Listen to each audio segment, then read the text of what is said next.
Hey everyone, and welcome to Chef AJ Live. I'm your host, Chef AJ, and this is where I introduce you to amazing people like you who are doing great things in the world that I think you should know about. Well, we have a very special week planned for you this week on Chef AJ Live, and I'm calling it Cheek Week. Why? Because New York Times bestselling athlete and author of the book, The Plant-Based Athlete, which I meant to hold up and I will get before the end of the show, Robert Cheeke has agreed to come on and interview some of the most elite vegan athletes he knows, some that maybe have been in the book, some have not. And I'm very excited to meet today's guest because I've followed him and I've known about him because he has never eaten meat in his life. And he is an elite vegan bodybuilder. His name is Nimai Delgado. But first, I'm going to introduce Robert Cheeke to introduce Nimai and the week that he has planned for us. Hey, Robert, thank you so much for taking time out of your busy writing schedule and lifting schedule to take the time to do the show. Thank you, Chef AJ. As always, it is an absolute pleasure. And thank you for naming this Cheek Week. That was your idea. So I appreciate you having me and having wonderful guests all week long. So let's get right into it because we've got Nimai Delgado here today, who I would say today is the world's most recognized vegan bodybuilder, a title I held for many years, but Nimai owns that one today. He's the co-founder, CEO of veganfitness.com and of Vedge Nutrition, and he's a great guy I've had the privilege of knowing for years. Nimai, welcome to the show. What's up, Robert? What's up, Chef AJ? Thank you both for having me. I'm really excited to have this conversation. Robert, you and I haven't connected in a minute, so it's going to be a fun conversation. Yeah, you've had me on your podcast twice now over the years in studio. Both times. It's been an absolute pleasure. So the tables have turned now. So get ready. The questions are coming. All right, go easy on me. I will. But before we get started, congratulations on your engagement. Oh, thank you so much. I really appreciate that. Yeah. It was a long time coming. I'm glad that she said yeah. I know how that goes. Saved me a lot of embarrassment. I feel that. So welcome to the show, Nimai. You and I have had the opportunity to collaborate a number of times to see each other on tour. We actually met in England, of all places, where we're both on tour there, and saw each other a few months ago in Los Angeles.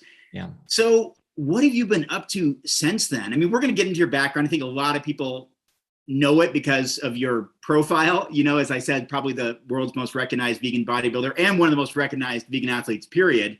And not just after Game Changers, but before Game Changers too. So what have you been doing lately? Well, I've taken a little bit of step back from creating as much content as I used to on social media because I really wanted to just recalibrate, refocus my energy on what was most important to me at the moment. And I had so many things going on in the past year. I moved, my partner went through some health things, and, there was just a lot for me to handle. So I feel like I'm finally back at a place where I'm ready to step back out into the world after taking some time off and really hit the ground running with this new sense of passion for activism, for putting this message out there that I've been talking about since, early 2015, whenever there were very, very few people on Instagram or social media talking about vegan fitness. So now I have this new sense of creativity and drive to reestablish my own voice within this movement, within this passion that all of us share. And it's exciting. It's exciting because I'm meeting myself in new ways with all this inner work that I'm doing, and happy to take that out into the world and hopefully reach more people. Because ultimately that's my core message, is how can I spread as much compassion or inspire as much compassion as possible in this world. Well, that's great to hear, Nimai, and I applaud you for doing that. Sometimes it's hard to take a step back, especially when you're so engaged, or in your case, so widely connected and widely watched, by a global audience. I'm sure that must be a kind of a unique feeling to kind of step out of that spotlight for a moment. Yeah, it can be. And, we've talked about it several times on our show, maybe in reverse from your perspective. But, from my perspective, being a vegan bodybuilder, that identity, that label has shifted meanings for me from once being a competitive bodybuilder, really dedicating much of my spare time towards being as big as possible, for doing these competitions, and really trying to make a namesake for vegan bodybuilders in general, to put us on the map as far as like being an elite level competitor that can show that if it's achievable or suitable for a professional bodybuilder at this level, then it's suitable for anybody, but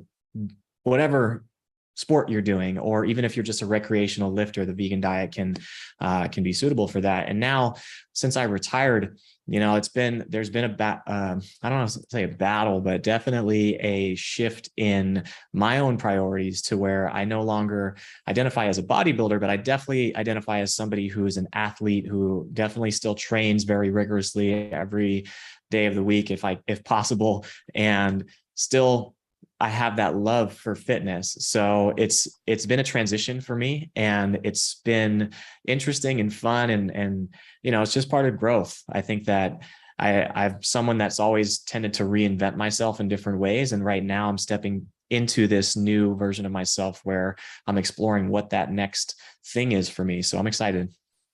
That's great, Nimai, and growth is a key word there, and I'd like to talk about that for a minute. You have a pretty unique background, and probably a background that a lot of people may not know about.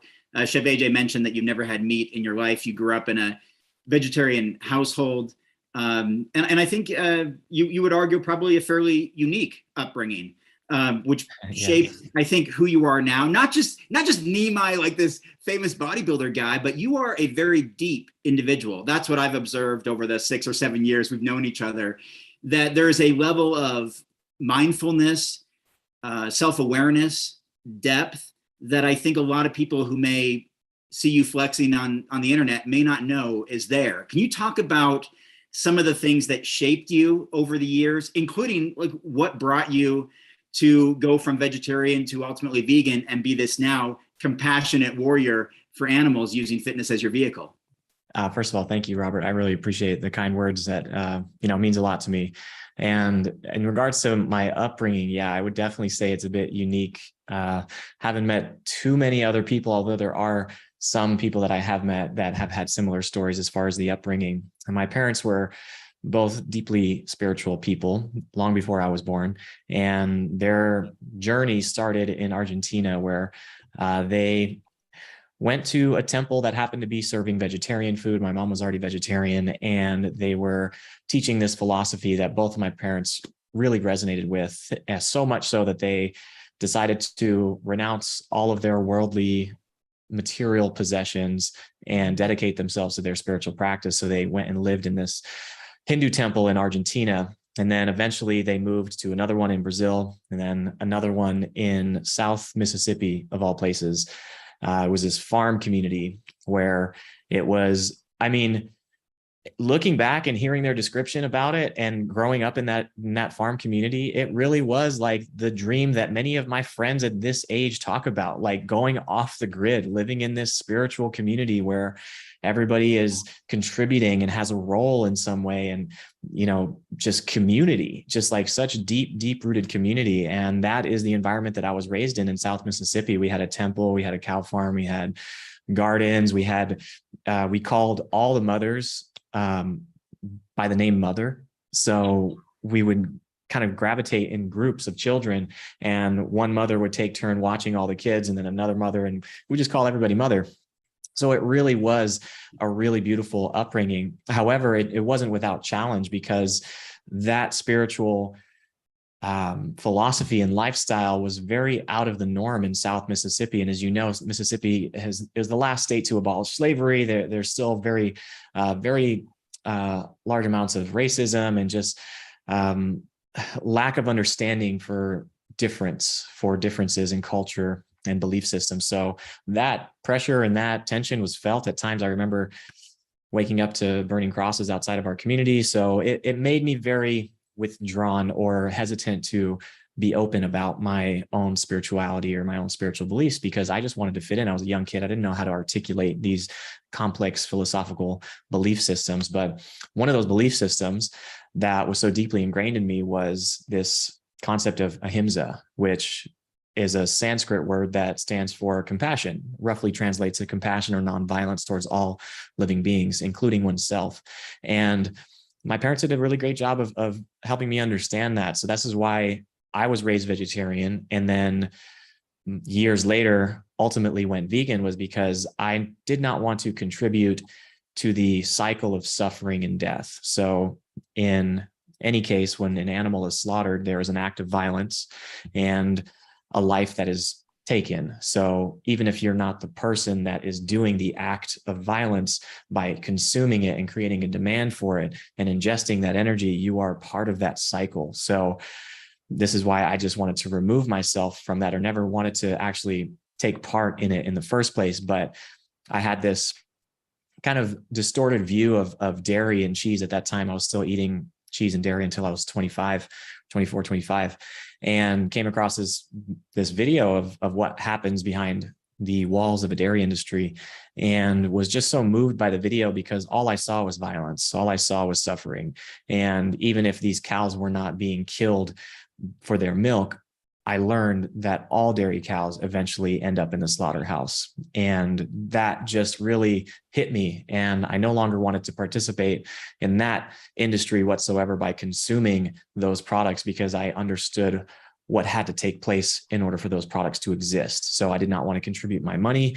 I didn't want to put it in my body. And that was when I made the conscious choice to eliminate dairy altogether. And at that time, I had no idea what kind of effect it was going to have on my body. Or at that time, I was very much into fitness. I had no idea how it was going to affect my goals, my gains, any of it. But ultimately, looking back in retrospect, it was the best decision that I ever made. Thank you for sharing that, Nimai. And you also proved me right that you are very deep and you're not just a muscle guy. And I'm glad the audience had a chance to hear that and understand your perspective on not just your upbringing, but on your compassionate stance, that if indeed animals have the ability to suffer, should we contribute to their suffering? If we have the choice not to, in the developed world where many of us tuning in on the internet have the ability to make that decision. And you said, no, we don't need to contribute to the suffering. And in fact, you said, I'm going to lead by example, and I'm going to become this champion athlete and show that, yeah, for the average person, the average citizen, if they don't, if you as a pro bodybuilder get enough protein, the average citizen probably will get enough protein with plants as well. So can you talk about those early days in bodybuilding as a vegan? I mean, in your heart of hearts, did you believe that you would ascend to this professional status, or was it kind of an experiment, or were you like, well, maybe this is holding me back, but this is my ethical imperative or my ethical stance? How did you feel internally as you entered into that competitive bodybuilding world as a vegan athlete?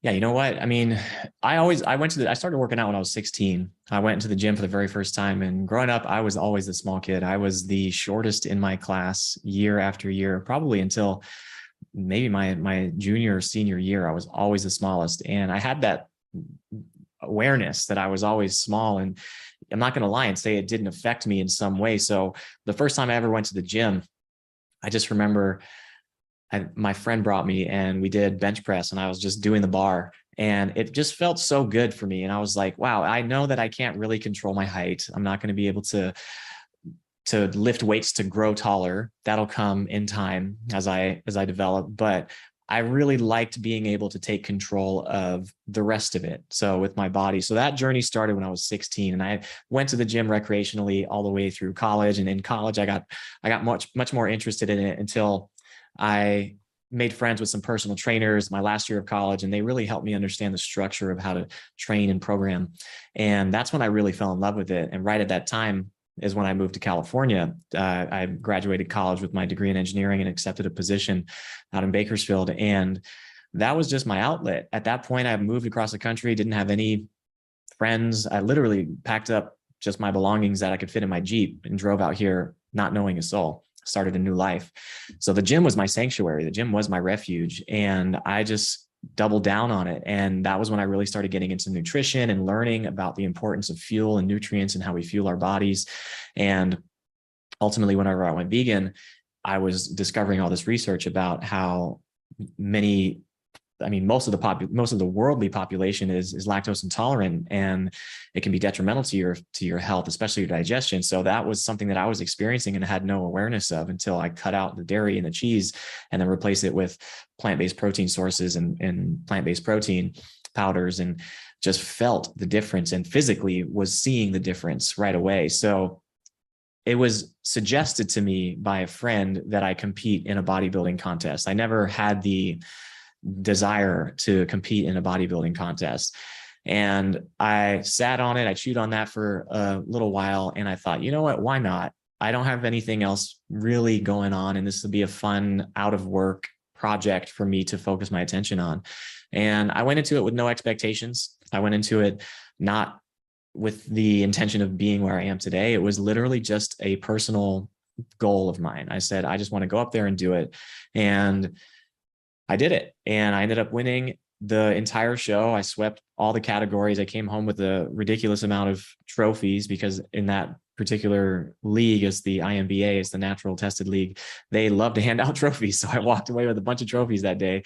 And right after that, people really became curious. And, you know, I was a local, so it was a local show. People kept coming up to me, asking me how I trained, and most importantly, what I ate.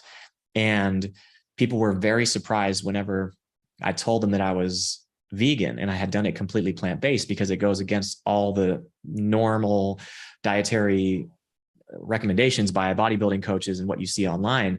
So they were really blown away, and I saw some interest there. And I thought to myself, you know, if these people are that curious, I bet there's other people as well. And I knew personally from being a vegetarian my entire life that I was doing just fine without meat. I knew I didn't need it, but I heard my entire life that you had to have meat, and you had to have meat to be an athlete and all this stuff. And I knew it wasn't true. I couldn't verify the fact that I was vegan because I was never vegan. But now that I had done and prepared for this contest and was able to build and put on all this muscle, I knew it was true for vegan, for being fully plant-based as well. And that's what really sparked this motivation in me to think, hey, I've got this. I've got the genetics, I've got the drive, I've got the time, I've got the work ethic, and I have the desire. Why not try it and just see how far I can take this, and see if I can take it to the next level, and then the next level. And then eventually I became professional, and, you know, I just kept going, and I kept going until the passion for competing was no longer there, until that passion was replaced for educating and coaching, and really stepping on different stages, not just the bodybuilding stage, but stepping on different stages, like in front of Google or in Facebook or these different conferences all over the world, and really helping share that story to help people understand that there's an alternative approach. I'm not here to tell anybody how to live their life or anything, but I just want it to be known that if you do want to live that way, you don't have to be concerned on whether or not it's possible, whether or not you can thrive, whether or not you can build muscle or be an athlete, and just give them that reassurance and educate them and empower them with the tools and resources to do so. So Nimai, how was it received as you continued to ascend? I mean, you obviously, you won a bunch of shows, you turned pro, you competed around the world, and you ended up on the cover of Muscle and Fitness magazine which, let's be honest, like The Rock, you know, is on the cover of that, and, you know, Triple H and John Cena and that actor from Boston, Wahlberg, right? You know, those kind of, it's big name people who are on that magazine. And of course, you're in the Game Changers and at the premiere, and photos with Arnold Schwarzenegger and all that.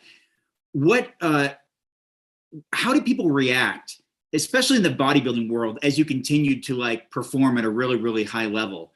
Was there surprise? Was there envy? Was there rejection? Was it accepted? Were you different? Were you kind of like, he's a little bit different than the rest of us because of that lifestyle? Like, I never got to that level in bodybuilding. You and I both retired in our 20s, but I kind of stayed in that division, the one that hands out all the trophies. I know them well.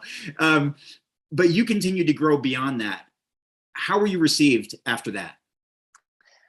You know, I was definitely an anomaly, in the sense that I was the only one competing at the pro level in that era as a vegan. And it was well known amongst the other pros that I was the vegan pro, quote unquote. I was the vegan dude. And to be honest, I've always felt like there was a level of respect from those guys, because they knew just how hard it was to get to that level and just how much attention to detail it requires to get that lean and that muscular and to even make it to the pro level. I mean, you have to beat out so many guys.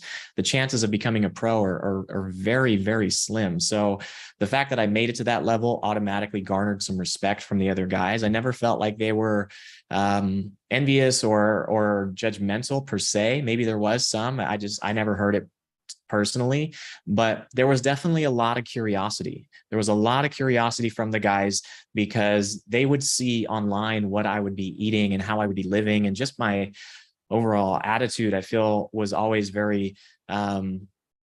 welcoming and inviting. If they wanted to learn more, I was happy to talk about it with them because they were sick and tired of eating the same thing. I mean, they eat the same thing over and over again and deprive themselves of carbs many times. And then they see what I'm eating and it's radically different, very colorful foods. I mean, huge bowls. I'm eating things leading up to my show that they would never touch based off of their coach's recommendations. So there's a lot of interest generated there from those guys. And the fact that I did fairly well in the pro league. I placed top 5 several times. I placed in most of the shows that I did. There was a level of respect. I was like, you can't deny it. So it was fun. It was a fun time in my life. And I still talk to many of those guys, and many of those guys reach out to me occasionally asking for advice for their own vegan clients or their own interest in adopting a fully plant-based lifestyle, or even just heading in that direction, which is awesome to see, because for so long that was not the case where bodybuilders would be even open to that. So I think that now, with more and more awareness about the benefits, the longevity benefits of eating a plant-based diet, I think that many of them are being around and even just incorporating more plants into their diet, which is a win in my book, because even if they're not fully vegan, you think about how much a bodybuilder, especially a 200-pound bodybuilder, consumes through the lens of protein.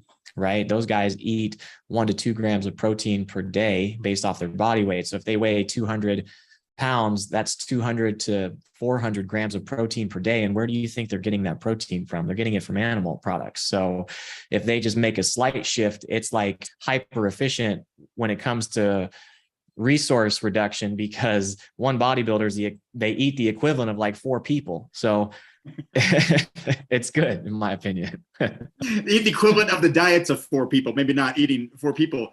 The diets of 4 people. And Nimai, I want to get to that, because I know we're 25 minutes into this thing and people are on the edge of their seats, no doubt, wanting to know, what the heck does this guy eat? I know you touched on a little bit, your colorful food and the more carbohydrates and the more variety, but you know how popular these questions are, like a full day of eating, videos on YouTube and all that kind of stuff. But especially with you, I think this question is of really high interest. Your background, lifelong vegetarian, vegan, and now you're coaching thousands upon thousands of people. I've been one of them. We'll talk about that a little bit later on. So thank you for the help that you gave me. But can you walk us through the diet for, how about Nimai the bodybuilder and Nimai today, and why the difference? Yeah, for sure. Definitely. So whenever I was competing, I was aiming to be as big as possible. So I was eating in accordance with that goal. So my protein intake was a little higher, and that consisted normally my morning meal, breakfast. I would eat a protein shake first thing every morning. I mean, at that time, whenever I was competing, the majority of my professional bodybuilding career, I was working full-time as a mechanical engineer at the same time. So I had to be at work at 6:30 a.m. I wouldn't get off till 4:30 p.m. and would go straight to the gym afterwards. So I had to get my first meal in pretty early before work. So my first meal was always a protein shake. I would then take with me my lunch, my meal prep with me to work every day. That first meal, sometimes it would be like oatmeal, where I would just have like a cup of oatmeal or a pre-packed like container with oatmeal, blueberries, chia seeds, flax seeds, some things that have really healthy fats, protein sources, hemp seeds, things like that. Then I would have a snack normally that snack would be some type of fruit or nuts, or maybe even rice cakes with peanut butter, the really classic bodybuilding snack, or rice cakes, peanut butter, and banana slices on top. That was one of my favorites. And then for my lunch, it was always pretty simple. I'm a big fan of the KISS method, the keep it simple, stupid method, just because I'm not a chef. Like Chef AJ here, she would probably laugh at many of the meals that I personally create. And it still blows my mind that people come to me for recipes when I never claim to be a chef. I'm very simple when it comes to my meal preparation. It's more of just a combination of some very basic ingredients. So I would have sweet potatoes. I would have some type of tofu or tempeh. Those are my two main sources of protein. You can flavor them a million different ways. You can prepare them a million different ways. So I would just cycle between tofu and tempeh as my main protein source. And then I would always have a lot of green vegetables. My broccoli, my chard, my cabbage. I'm a big cabbage guy. I love it. It's also like helps me personally reduce my hunger cravings whenever I was on like a calorie deficit leading up to a show. So that was another one. And then, it was pretty simple. I would do protein pastas at night. That was another big one for me, protein pastas. And then another protein shake after the gym. And by the end of the day, that might not sound like a lot, but the volume of food that I was eating, the meals were fairly large. So they had all the nutrients that I need. My targets when I was competing was probably around 175 to 185 grams of protein per day. And that would obviously change the closer I got to a show, because of the deficit, I'd want to conserve as much muscle as possible. So I would boost up my protein content a little bit. So maybe 200 max. But these days, I don't count calories or anything like I used to. I haven't counted calories in 4 years since I left bodybuilding, but I still maintain sub 10% body fat year, just because of the habits that I ingrained when I was bodybuilding. So I can look at food and be like, okay, I know this amount of food is roughly 1,000 calories. This meal is roughly 1,000 calories. Okay, my daily target's around 2,500. So I can eat a little bit more to fulfill that estimated goal. And then my protein sources, or my protein intake, is about 150 grams now. And it's not a whole lot less than what I was doing when I was competing, but that 150 gram number is much lower than other traditional bodybuilders that are my size and weight. But I've said this time and time again, this, I don't have to tell you, but maybe the audience needs to hear this, is that you don't need as much protein as what most people recommend to you. So finding that optimal number of protein intake is key, because once you have that number, anything above that number won't really materialize into more muscle. You could be more efficient with those extra calories and put more of those calories into healthy complex carbohydrates that offer so many other benefits and nutrients and fiber and all these things that really help heal the body and promote longevity, as well as muscle growth and fuel for these intense workouts. So that was a long-winded answer as to some of the things that I eat, but yeah. That's gold, man. And I love hearing you say that about protein. People hear Chef AJ say it, and many of the doctors say it. They know me as an author. They've heard me say it, or they've read it in some of my work. But to hear you, I mean, you still look like a bodybuilder. I know you haven't competed in years, but we were in the gym together not that long ago, 6 months ago or so. And you are incredibly strong, sir. I got to tell you.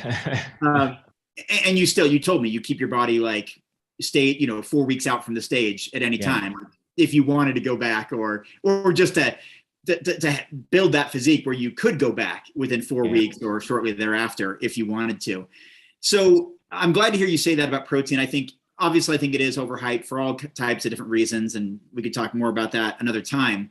But one thing I think you, me, and Chef AJ have in common, I hope, but maybe you can clarify, is that we all kind of settle into our own intuitive eating. I mean, Chef AJ's been doing her approach for so long, it's just become second nature. It's so intuitive. Like you, I don't count calories or have to read labels like crazy anymore, because it's so intuitive. I've been doing this for Plant-Based Athlete 27 years now. Would you say that's true for you as well? That it's kind of ingrained in you now, and you have that capability to just kind of know the ranges of what to eat? Yeah, but it wasn't always that way though, for me personally. I mean, and many of my clients that I help coach online, it's the same for them. You inherit much more than just your genetics. You inherit your patterns of what you eat and how you eat, and your food stories and all of these things that, you're not going to get to play until you finish your vegetables or until you make a happy plate. These are these little narratives that really influence us and affect us with what it is that we put in our body. I mean, not to include outside of the household. I mean, the massive amounts of marketing that we're constantly being shoveled down, our throats, as far as like what we should or shouldn't be eating and what's healthy, what's not healthy. And, there's a lot of confusion and information out there that's conflicting. So one of the first things I do and help with my clients is really help establish just the basic fundamentals of healthy eating. And just once you establish those, that solves a lot of the headache when it comes to trying to lose weight or optimize your body composition or just put on muscle. And after that, once you find this framework through which you can healthily make choices and have freedom within that, then it becomes a lot more easy. Then it really becomes a lifestyle. Then it becomes intuitive. It doesn't feel like you're following a program. But for many people, especially if they're transitioning to being vegan, they are adopting a brand new way of eating. So it's like they have no idea what to eat or no prior knowledge of how much protein is in what foods or how many carbohydrates are in what foods. I mean, we're not taught nutrition in high school. I mean, we're not really given the tools to really power ourselves to make those healthy choices. And I think that once you have those fundamentals and really put in the reps, just establish those habits and those eating patterns, then it becomes very, very intuitive. And you can take the training wheels off and you don't have to necessarily track any calories or measure out your food or anything like that. And for me, like I said, I did it for 4 years. And since I haven't looked back, and it's been a breeze for me, but other people do need a little bit more hand-holding and some guidance initially until those habits are established, and then they can eat more intuitively as well. Bingo, Nimai. I'm glad you clarified that because, and I just wrote this down as a reminder to myself, that sometimes I'm guilty of this, where you've done something so long or you think you know it so well that you skip some of those introductory steps, where I kind of made that assumption, like Chef AJ, who's been vegan 45 years now. She just celebrated her 45th vegan anniversary a few days ago. And I've been we've been doing this for so long, we forget that that's right. There's programming, there's deep rooted belief systems in eating and our relationship with food and how it affects us emotionally and what we were taught. And you and I have talked about, I think on your podcast or privately, about some of our, our economic challenges growing up that some of us went through, or we saw other people close to us go through, and that reflects and impacts how you make food choices. When you have this scarcity mindset or this worry of, can I afford the next meal or not, or whatever. There's so many things. Or you grow up in a food desert, or you grow up with excess where everything is provided for you anytime you want it. You have a certain relationship with food. And most people don't know the amount of calories in a given food. They have no idea how food is made, where it comes from, why fast food is so cheap and affordable, why we get addicted to anything covered in sugar, oil, salt, or deep fried. And there's a lot of learning to do. So I'm glad you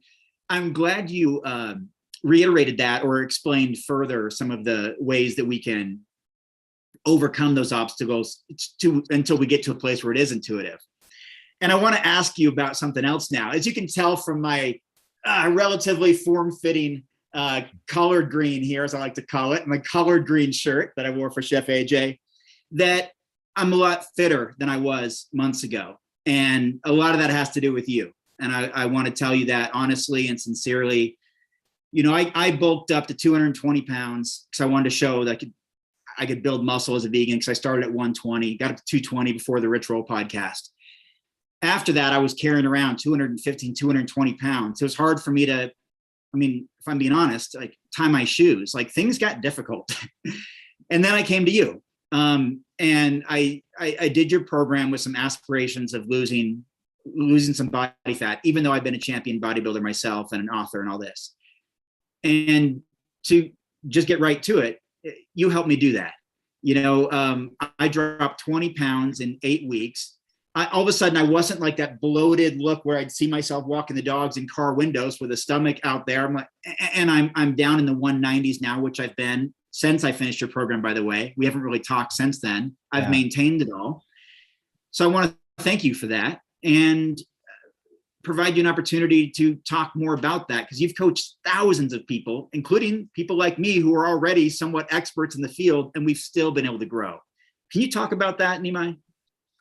Yeah, for sure. I mean, being a coach is my purpose. I feel like I've really found that drive, that motivation for me to get up and do what I do every day. And it's stories like you just shared that really inspire me to continue helping people, because it is literally life-changing to be in shape, to really wake up in the morning and feel comfortable in your body, to feel energized, to feel excited to wake up and take on whatever the day has to throw at you, and knowing that you have the resilience, both mentally and physically, to handle whatever is thrown at you. And I just love hearing these stories. And it's not, as a coach, I can't take credit for any of it. I'm just here to have the accountability to really allow people like yourself to tap in to what's already there and what's already been there, and helping you along the way.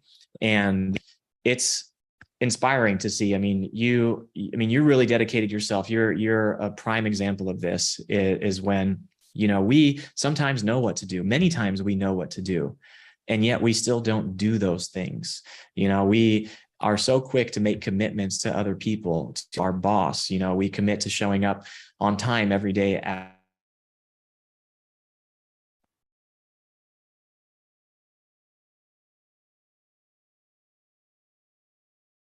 I lost your audio there. Yeah. Did it cut out?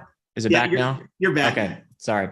I know it was profound what you were saying, though. So if you can repeat it. Yeah, no, I was saying that we make commitments to our boss, to our job, that we would show up to be there on time, but yet we also make the commitment to go to the gym tomorrow, and we don't follow through with that commitment. We're so quick to follow through with commitments for others and do or offer advice as to what other people should do, but rarely do we ever really follow what we know we should do. And I think that as a coach, I can just help create that accountability and offer that structure for people to just do what they want to do, and help them tap into that motivation, that drive, that inspiration that's already there. So like I said, the workouts, all that stuff, following a meal plan, once you get it dialed in, it's easy. It's easy. The hard part is finding the inspiration to do it, right? Is showing up and actually doing those things. So with my experience as coaching, as being a coach over the last 4 or 5 years, it's been more of an introduction to psychology and really getting to the root as to like the behavioral psychology is why people do the things that they do, and how can I really help them on that level, to where once you pick the weed out of that habit garden and you plant a new seed, then being healthy and taking care of your body just becomes a symptom of who you are. It's just naturally who you are, because that is what a healthy person would do. They would take care of their body and do those necessary things and follow through with those commitments that they say they're going to do, because they really prioritize their health and their longevity and their energy levels. And when you do that, you can show up to everything else in life. You literally can show up to your relationships. You can have better relationships at work, in your house, with your kids, with your body, with your money, all of it. Literally, it starts with the relationship that you have with yourself first and foremost. And we're really kind of a sum of our actions and who we show up to be every day. And we can rewrite that story. We can say, yeah, man, maybe I made some bad decisions in my 20s or 30s or 40s or 50s or whatever, whether that's food or lifestyle, whatever. But I've got an opportunity to course correct every single day. I've got 1,440 minutes. What am I going to do with it? And you and I had a few emotional podcasts when I was a guest on your show, and you helped me through a lot of that stuff with some self-identity, self-awareness, who I was, how I felt uncomfortable in my skin, and learning how to feel comfortable in my skin again. So again, I want to thank you for that. And I enjoyed the coaching, and sorry if I annoyed you with all my progress photo updates. I was progressing a lot faster than I expected. And so I was just very enthusiastic. And of course, people can find out about your coaching on veganfitness.com, and you've got your new Vegan Fitness Academy. It's brand new. It's not even really super public. We'll talk about that in a minute. But I want to ask you two quick things that I think are just more interesting than anything else. You can list obviously all these fitness tips and all this stuff. Whether people will do it or not is up to their own story they tell themselves. But I thought of a couple of questions when I knew I'd be interviewing you today. You're early in your career, very early. What do you think your legacy will be when it's all done? Oh man, I have no idea. I hope that it will be one of inspiration and empowerment for people to see the impact that one person can make when they really just dedicate themselves to what they believe is their purpose and what they believe will be of contribution to this world. And ultimately, I think that is why I do all these things that I do, is because I really just want to show that I'm just a guy.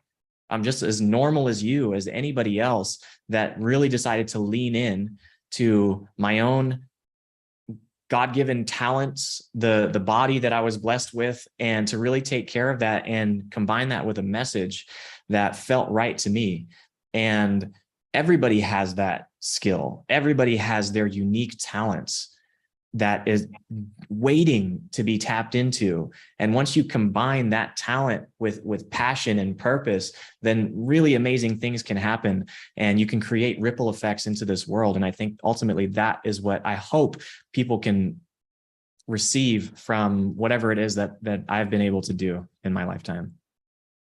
I love that, Nimai. Thank you for sharing.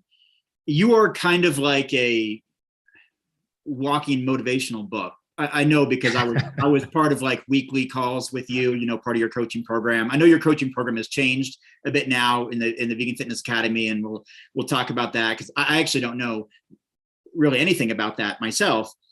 But you're this, like I said, I kind of like this walking self-help motivational book. You've certainly helped a lot of people, even just through that last statement you said. I'm sure there were all kinds of people nodding, that just resonated with people like it did with me. But I want to ask you, what's the best advice that you've received, that you've been able to implement and say, you know what, this changed the trajectory of my life. This just changed my awareness. This changed my thought process. This altered me as a person. What is some of that advice that you received? Man, this is a good question. I'm gonna modify a piece of advice that a coach once told me, and this was a relationship coach. And this piece of advice quite literally changed the trajectory of my entire life. And it was, it's safe to tell the truth. And I'm going to modify that by saying that it's safe to live in your truth, whatever that is, to really just follow the things that feel true to you and make decisions based off of what feels right to you, not worry about what other people think, what other people have to say. Their truth is their truth, and that's none of your business. Your truth and your responsibility is to really dedicate yourself to living in your truth as much as possible. And that doesn't mean that you have to be an asshole. That doesn't mean that you have to be unkind. You can be as kind and detached to other people's opinions and still live in your truth. And if you do that, if you continuously follow that and go in that direction, you will always be exactly where you were meant to be. And you will be doing the things that you were meant to be doing with the people that you were meant to be doing them with. And I fundamentally believe that to my core. And once I fully adopted that, my life has completely changed in all the best way possible.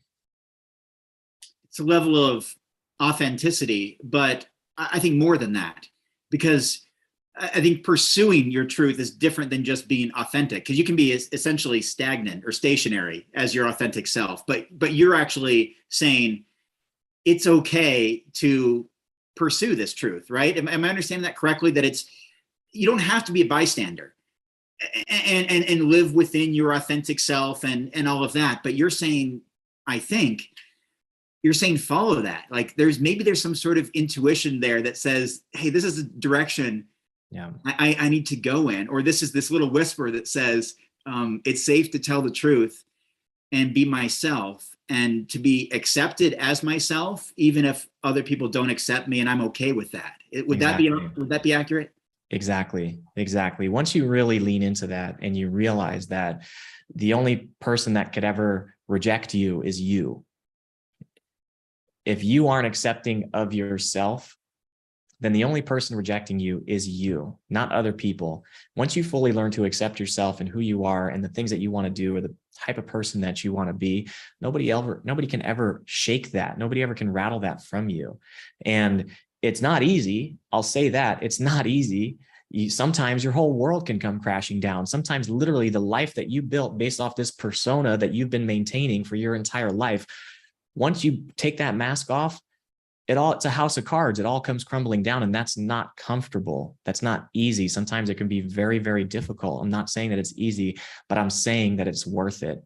I'm saying it is so worth it for you to pursue that, because your life is dictated by how you feel right now in this moment. It's not dictated by how you feel tomorrow. It's not dictated by how you feel after work or in the future on the weekend. So if you're living for the weekend and doing the things that you really love to do in the future, you're robbing yourself of life right now. So if you can really lean into that and continue to follow that deeper knowing, that intuition that is so intelligent, it knows you better than you know you.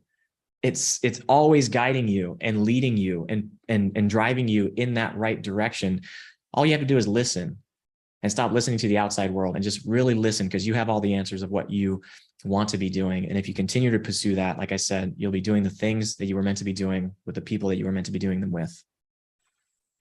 It almost seems easier said than done in this internet and social media age, and this kind of look at me era that we're in, or projecting our best self, like Jim Carrey said, and I'm sure you're familiar with this, when he was at the height of his career, he felt so grateful that everywhere he went, people presented their best selves to him, because he was such a big deal.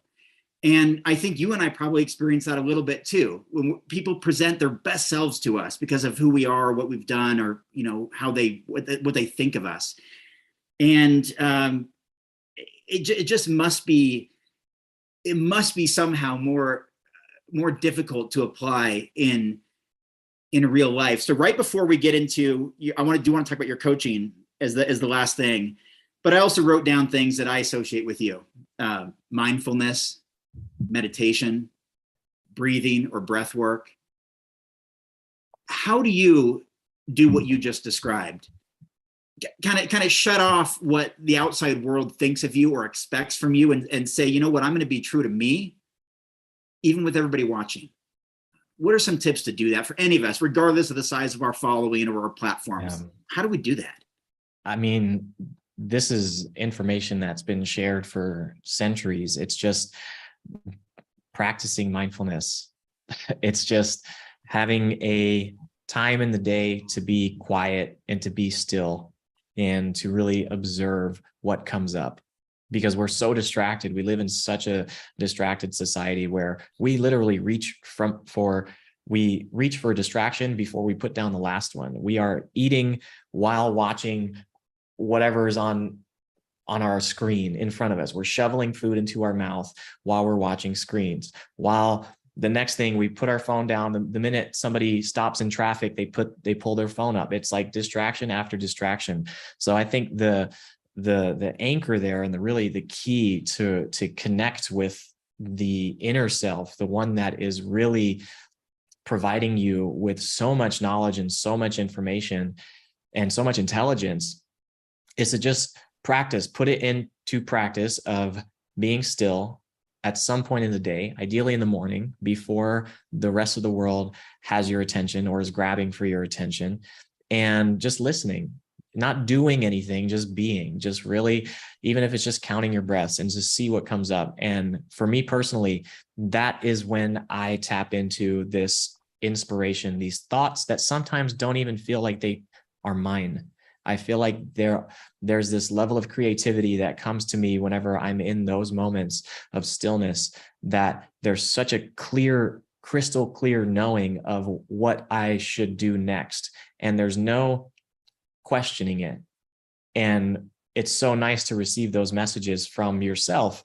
It's just about quieting the mind and observing what's going on. And with that clarity, you can then take that into the world and have that centeredness, that sense of reassuredness of what it is that you were meant to be doing, and take that into the world with that confidence. And regardless of whether it's understood by others or whatever, it doesn't matter at that point. Like, you know, and that's all that matters. I think there's a lot of profound wisdom in that. And I appreciate you sharing that, and at that depth and level that we can all tap into.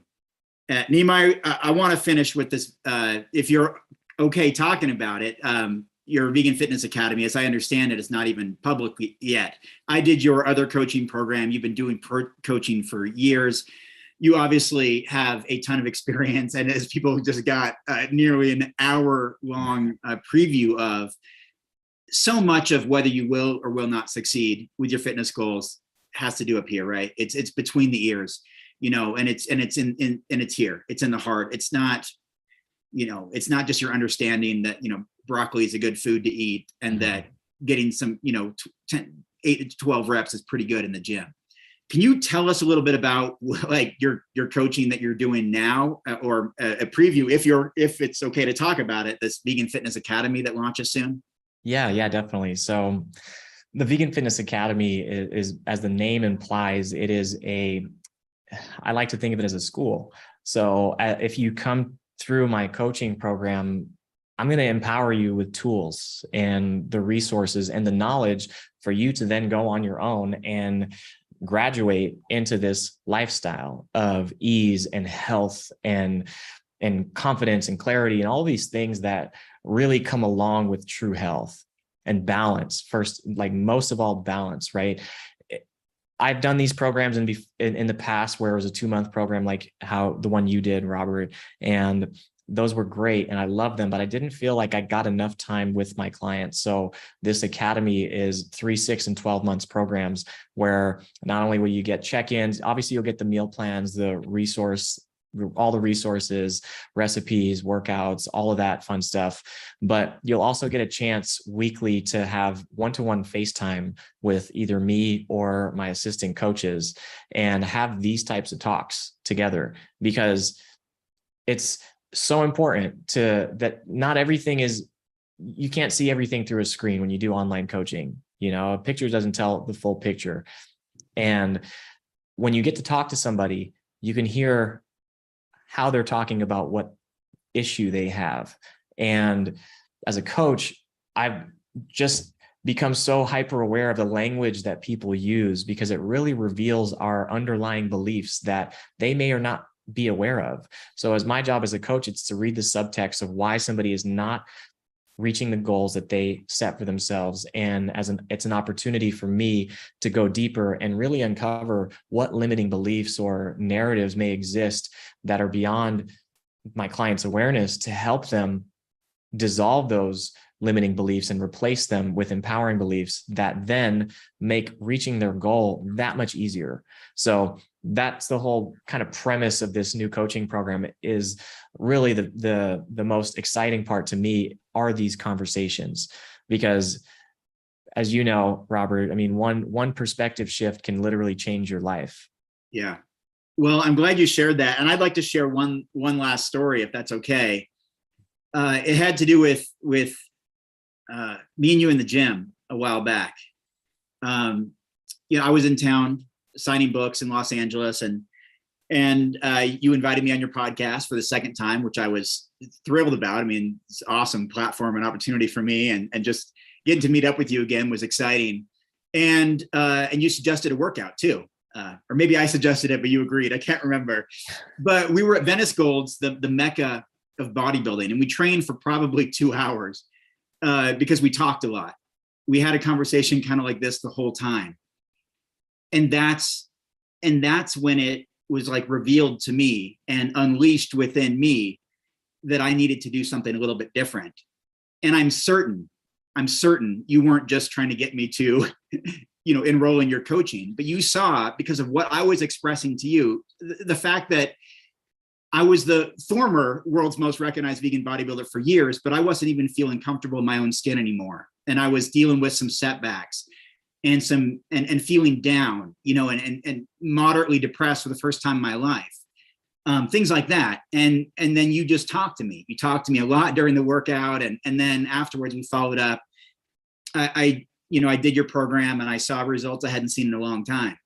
And I just wanted to share that because sometimes we think, I got this. I don't need Nimai. I was doing this when he was like 10 years old. I don't need Nimai. I don't need a coach of any type. But you know what? There are coaches in pretty much every area of activity, of business, of entrepreneurship, of almost everybody I know these days is a coach or has one.